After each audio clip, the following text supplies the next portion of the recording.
They make these channels where they compare men and women who loves more genuinely. To be honest with you, none of us does. Let's start with the fellas. Fellas, we are taught that our feelings don't even matter. We're taught not to cry. We're taught not to have emotions. So they got these crime memes out about celebrities that have came out and been vulnerable. The men aren't allowed to do those things. We walked around with those stuff suppressed inside of us. But the base core of it, most men are really avoidance. Hell, some men feel weird by telling another man that, hey, I love you, brother. It's weird. He can't say it back. The reason why is because, hey, feelings. So if my feelings don't matter to me, what makes you think your feelings going to matter to me? And most men are not going to like me saying this, but there's a reason why we take divorce way harder than women. Women, y'all were a distraction to the shit that we was running from. A tough growing up, a tough life, whatever. And this woman came in rainbow and sunshines. Even on the days you get on my nerves, this is a lot better than facing the bullshit. That's why good men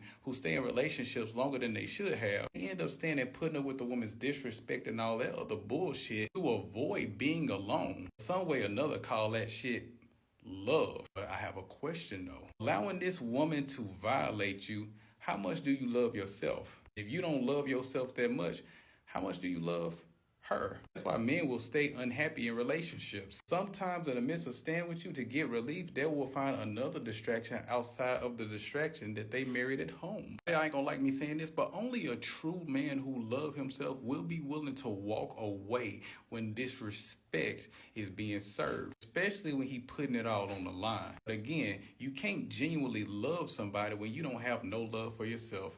Now for the ladies, they can't say they genuinely love either. Ladies, y'all like the illusion. Y'all were in the house watching TVs and fairy tales. Men was outside doing the muscle work, getting scraped, in the wild and shit. Y'all was into this fairy tale shit and y'all took it into y'all adult life. Check it out. Most of the holidays are for the women. Valentine's Day ain't for the man, for the woman. Wedding anniversaries.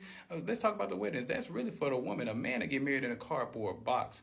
A woman like the look, the show off, and all this stuff, the bling. It's not about the wedding. I literally heard a woman once say, my ring got to be this price or the marriage is off. Because how much do you really love me? If you really love me, let your wallet show it. I'm not fucking done. You get into a relationship with a man and you allow him to love bomb you. Not asking the important questions and you're ignoring the red flag. Then after he puts you so high up on that pedestal, he kicks that pedestal and you go falling down. And you expect him to pick up the pieces that he broke. He repair you and hurry up and try to get you over it really fast and heal you up faster so he got some more punches and blows to throw at you. Over time, you call yourself, I love him. That's why I'm staying through all the bullshit. But really, it's not love. You're tolerating him. Every time he break your heart, you fall out of love with him but grow an unhealthy attachment to him. Now in the situation, you got to ask yourself, if you really love him, would you have love for yourself first? If you're putting up with all that negative bullshit and putting up with it, you don't have love for yourself even to give it to him. Your love is not even genuine. You don't even have it for yourself to leave him. Love comes with conditions. Genuine love is something you got to have for yourself first in order to give it to somebody else. A lot of us claiming that sticking around in relationships is not good for us, that it's poisoning us. Oh, I must really love you to be putting up with this. No, you just really attach. Attachment and love is two different things. Love reciprocates. Attachment sucks the life out of you. In the midst, I will argue, none of us are genuinely really loving each other. In this situation, we're just distracting ourselves, trauma bonding to distract ourselves from our own lives that we can't stand. Can't even sit in silence long enough. We need our phones, we need music. You know why? Because we don't want to hear the voice of God saying, hey, it's time to heal from this. But instead of healing from anything, we'll go find a relationship to try to put a band-aid over our trauma. Again, where does genuine love exist in 2024? For those who need it.